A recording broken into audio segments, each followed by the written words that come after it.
Today I'm going to show you how to make chocolate orange truffles.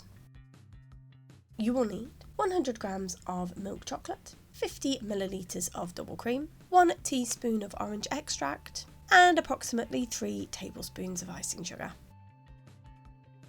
So firstly you want to chop up your chocolate and pop into a microwavable bowl, and then pop your double cream into a microwavable jug, and you want to heat up your double cream.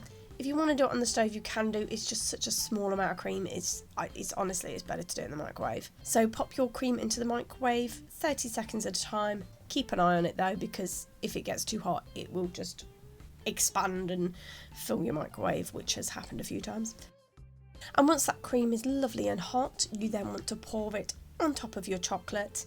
Leave on top of the chocolate for a minute or so, just to start allowing that chocolate to melt. And then just mix it until your chocolate has melted. Now I didn't actually heat my cream enough, so I found while mixing the chocolate it wasn't mixing enough, hence why I say microwavable bowl, because I just popped my chocolate ganache into the microwave for 20 seconds just to help heat it up, and then again just mix it until it's all really nice and smooth.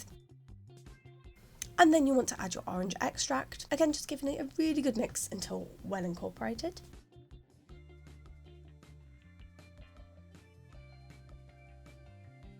And then once you have a lovely smooth ganache, you want to pop this into the fridge to allow it to set. And then once your ganache is set, you want to roll it into balls.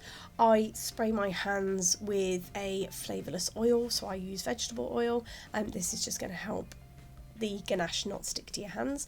You can use a bit of icing sugar if you want. I just find the oil helps a bit better. And the one thing I did forget to do with my first truffle, which you'll see, is that I forgot to sieve my icing sugar to make it as fine as possible. So I will say, sieve your icing sugar first. I did do this afterwards when I realised. And then to form your truffles, like I say, you just want to take a spoonful of ganache, roll it into a ball, and then pop it into your icing sugar, coating the outside.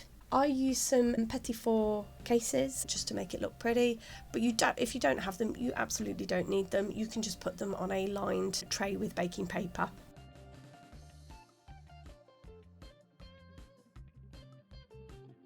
And then once you've formed all your truffles, you just want to pop your truffles into the fridge just to allow them to set nice and firm again. For storage, because the truffles are made with fresh double cream, you want to pop them in the fridge within an airtight container for up to a week. But if you're making them in advance, you can freeze them for up to a month. Just pop them in an airtight container or wrapped in cling film, and then when defrosting them, you want to pop them in the fridge for a day to allow them to defrost really slowly, just to stop any bloom. And there you have it. That's how you make chocolate orange truffles.